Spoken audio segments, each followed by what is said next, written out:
Title আর thumbnail দেখে বুঝতেই পেরেছো ভিডিওটা কি বিষয়ে।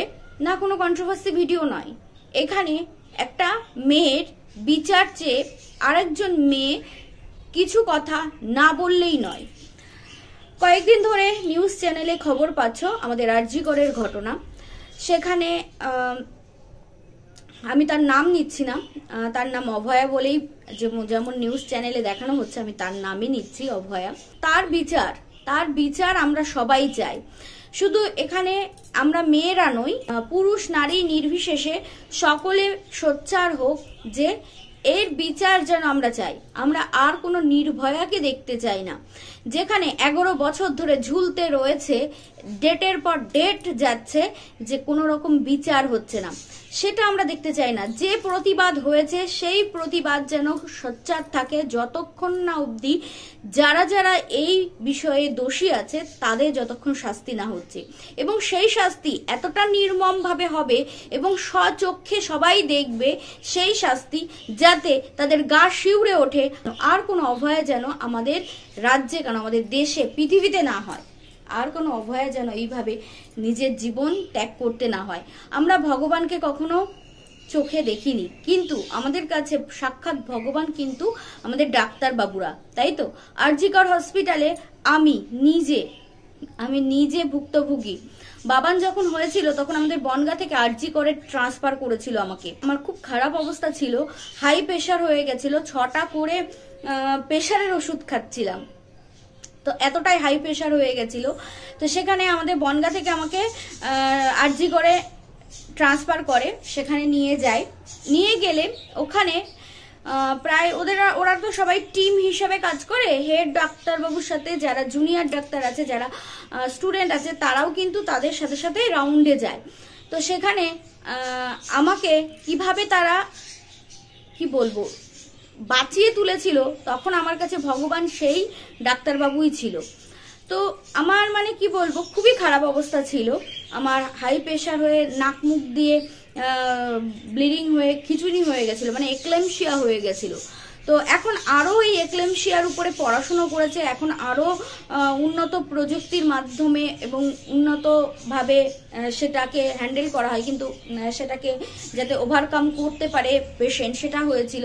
কিন্তু আমার যখন হয়েছিল আজ থেকে 10 বছর আগে, তো এখন আরো বেশি নতুন প্রযুক্তির মাধ্যমে নানানভাবে এই যে এক্লেমশিয়া ব্যাপারটাকে আরো কি বলবো ভালোভাবে ডাক্তারবাবুরা হ্যান্ডেল করতে পারছে। তো আমি তখন যখন ভর্তি ছিলাম, আমার বাচ্চা হয়ে যাওয়ার পর আমি দেখেছিলাম আমার সামনের বেডে, জানি না তার কি হয়েছে, আমি অতটা বুঝতে পারিনি, এই পেটের এখান থেকে না তার ইউরিন পাস হচ্ছে, বুঝতে পেরেছো। আমি নিজের চোখে দেখেছি ডাক্তারবাবুরা ডান হাত দিয়ে সেই ইউরিন পাস হচ্ছে, মুছছে, তার বিছানা ইউরিনে ভর্তি, বুঝতে পেরেছো। তো এই যে ডাক্তারবাবুরা আমাদেরকে সেবা করে, আমাদের কাছে ভগবান হয়ে আমাদেরকে সুস্থ করে জীবন দান করে, সেই ডাক্তারবাবুরাই সেভ নয়? হ্যাঁ, কেন এই ঘটনাটা ঘটলো? আর এই ঘটনাটা যারা ঘটিয়েছে তাদের আমরা দৃষ্টান্তমূলক শাস্তি চাই। আমার মানে কি বলবো, এই 9 তারিখে এই ঘটনাটা ঘটেছে, তারপরের থেকে এই কটা দিন না আমরা সবাই পরিবারের লোকজন চিন্তার মধ্যে আছি। তোমাদের আমি অনেকবার বলেছি যে আমার দিদির মেয়ে ডাক্তার, কল্যাণী জেএনএম হসপিটালের ডাক্তার, তো গাইনো।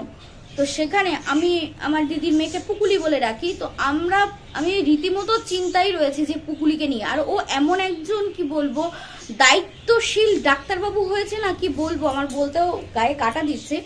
ওকে যদি রাত 11টা 12টা 1টা ও ঘুমাচ্ছে, ওর ডিউটি নেই, তবুও যদি ওকে ফোন করে বলা হয় যে এই পেশেন্টের খুব খারাপ অবস্থা, ইমিডিয়েটলি একে ওটি করতে হবে, শিগগিরই আসুন, তো সঙ্গে সঙ্গে চলে যায়। তাহলে এই যে ও যায়, ওর সেফটিটা কোথায়, তাই না? তারপরে ও সেই একই ভাবে কি বলে ডিউটি করে এবং মাঝরাত্রে গিয়ে রেস্ট রুমে যায়, এটা সব ডাক্তারবাবুরাই করে, তাই না?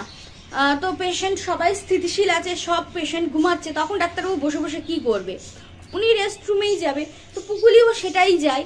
আমি তো ওকে মানে মেসেজ করছি যে পুকুলি যখনই দেখবি যে এরকম তোকে রেস্ট রুমে যেতে হচ্ছে তখন কাউকে নিয়ে গিয়ে ঢুকবি, ঠিক আছে? রেস্ট রুমে আগে ভালো করে চেক করবি এবং ভালো করে লক করে তারপরে শুবি। তো ও বলছে যে না, ও আমাকে পুকুলি বলে ডাকে। ও বললো না পুকুলি, আমি এখন 11টার পর আমরা কোনো মহিলা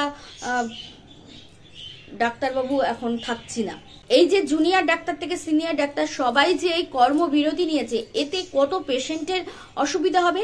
তাই আমরা চাই এবং আমার ভিডিওর মাধ্যমে এটা আমি তোমাদের সবাইকে বলতে চাই যে সবাই মিলে সোচ্চার হোক এবং এই যে কে এই বিষয়ে জড়িত বা কারা কারা জড়িত সেটা যেন ভালোভাবে তদন্ত হয়ে তাদের দৃষ্টান্তমূলক শাস্তি হোক। আর এমন শাস্তি হবে যাতে আর কোনো অপরাধী অপরাধ করার চিন্তা ভাবনা তাদের মাথায় আসবে না। ভয়ে কি এমন করেছিল, হয়তোবা আমার যেটা মনে হয় হয়তোবা কোনো গোপন তথ্য জেনে গেছিল। আর ও মানে ডাক্তার হিসেবে খুব ভালো।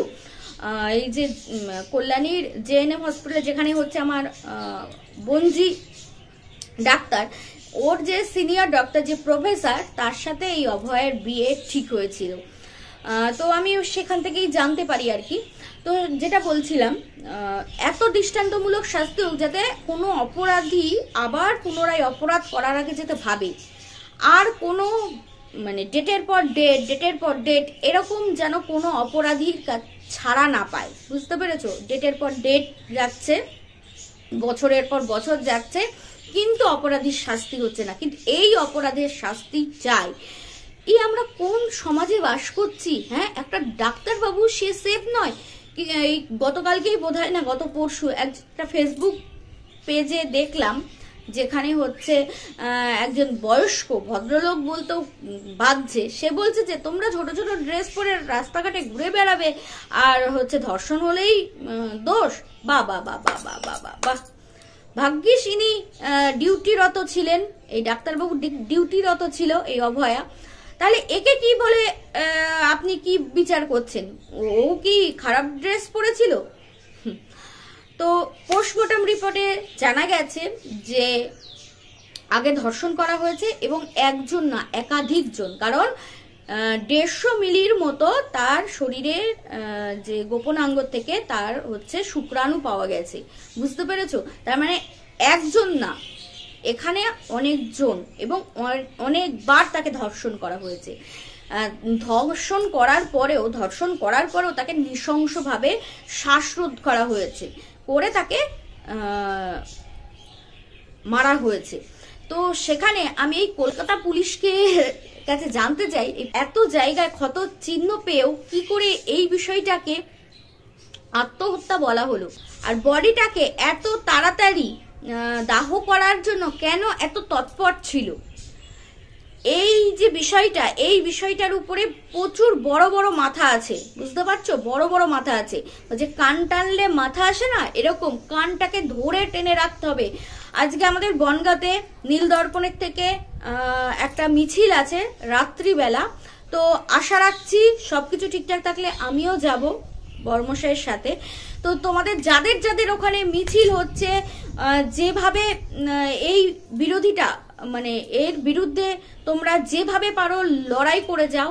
আরজি করের অভয়ার মৃত্যুর রহস্য আমরা ভেদ করতে চাই, কিভাবে মৃত্যু হলো। তবে আজকে সিবিআই দায়িত্ব নেওয়া হয়েছে, আর এটা সম্পূর্ণ হয়েছে আমাদের সকল জুনিয়র ডাক্তার থেকে সিনিয়র ডাক্তার সকলের এই যে লড়াই, তার জন্য সিবিআই তদন্ত করা হয়েছে। যেখানে একটা কি বলবো সুইসাইড বলে চালিয়ে দেওয়া হচ্ছিল, সেখানে সিবিআই হাতে নিয়েছে। আশা করি সঠিক বিচারটা পাবো এবং খুব তাড়াতাড়ি। যেখানে আমাদের চিকিৎসা ব্যবস্থা এতটা অচল হয়ে গেছে, প্রচুর পেশেন্ট আছে যারা ডাক্তার দেখাতে পারছে না, সেখানে খুব তাড়াতাড়ি এর বিচার চাই।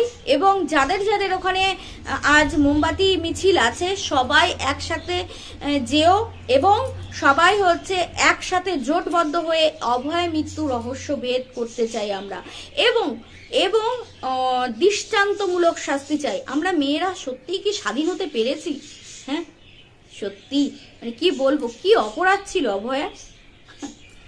যাই হোক, এর দৃষ্টান্তমূলক শাস্তি চাই এবং সচক্ষে দেখতে চাই সেই দৃষ্টান্তমূলক শাস্তি। চলো, এইটুকুই ছিল আমার এই ভিডিওটা, কারণ আমরাও প্রচন্ড টেনশনে রয়েছি। বাড়ির কেউ ডাক্তার থাকলে এই যে ডাক্তাররাও সেভ না, এই বিষয়টা মানে মনের কোথায় যেন কষ্ট হচ্ছে যে আমার বঞ্জিটাও তো ওখানে ওরকম নাইট ডিউটি করে, ওরও তো ওরকম রেস্ট রুমে যায়, তো সেখানে ওর সাথে মানে ভাবতেই পারছি না আমরা, বুঝতে পেরেছো? আমরা প্রচন্ড ভয়তে রয়েছি, প্রচন্ড ভয়ে রয়েছি। আর সকলে মিলে সোচ্চার থাকো, এ লড়াই যেন না থামে। যতদিন পর্যন্ত এই শাস্তি না হবে ততদিন পর্যন্ত যেন আমাদের কারোর লড়াই না থামে। চলো বন্ধুরা, ভিডিওটা এখানেই শেষ করছি, নেক্সট ভিডিওতে দেখা হচ্ছে, টাটা।